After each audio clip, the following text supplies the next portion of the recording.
Tere, mina olen Priit. Ma töötan Eesti Teadusagentuuris ETIS-e osakonnas. Minu tööülesandeks on ETIS administreerimine.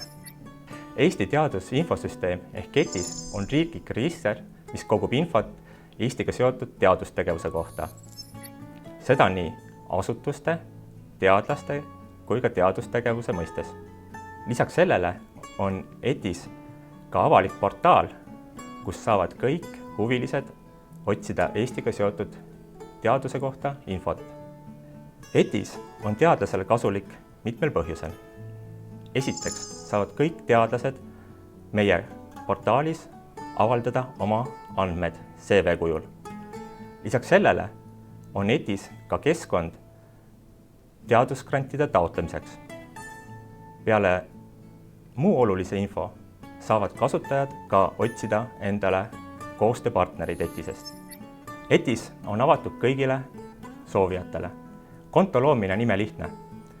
Kui sul on olemas ID-kaart või mobiil-ID, saad sa konto avada sellega. Juhul, kui sul neid veel ei ole, tuleks sul võtta ühendust ETIS abitoega ja me saame sulle konto avada. ETIS-e põhifunktsionaalsused on järgmised. See on avalik portaal teadusinfo levitamiseks, informatsioonisüsteem teadusinfo sisestamiseks, publikatsioonid, juhendamised, tööstusomand ja teadusprojektid. Kuna me oleme riiklik register, siis enamus infot on meil valideeritud, mis teeb meid usaldusväärseks infosüsteemiks. ETIS-e kasutajaliides on kakskeelne, eestikeelne ja inglisekeelne. ETIS-es on kasutuses kahte sorti klassifikaatorid. On olemas teadusvaldkondade klassifikaator ja publikatsioonide klassifikaator. Teadusvaldkondade põhiklassifikaatoriks on Frascati klassifikaator. Publikatsioonide klassifikaator määrab ära publikatsiooni mõjukuse. Esmalt on publikatsioonid klassifitseeritud tüübi järgi. Ajakirjaartiklid, raamatud monograafiad ja kogumiku artiklid.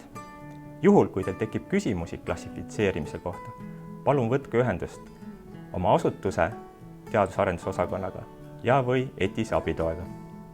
ETIS-el on ka tehniline tugi ja te olete alati oodatud meiega ühendust võtma.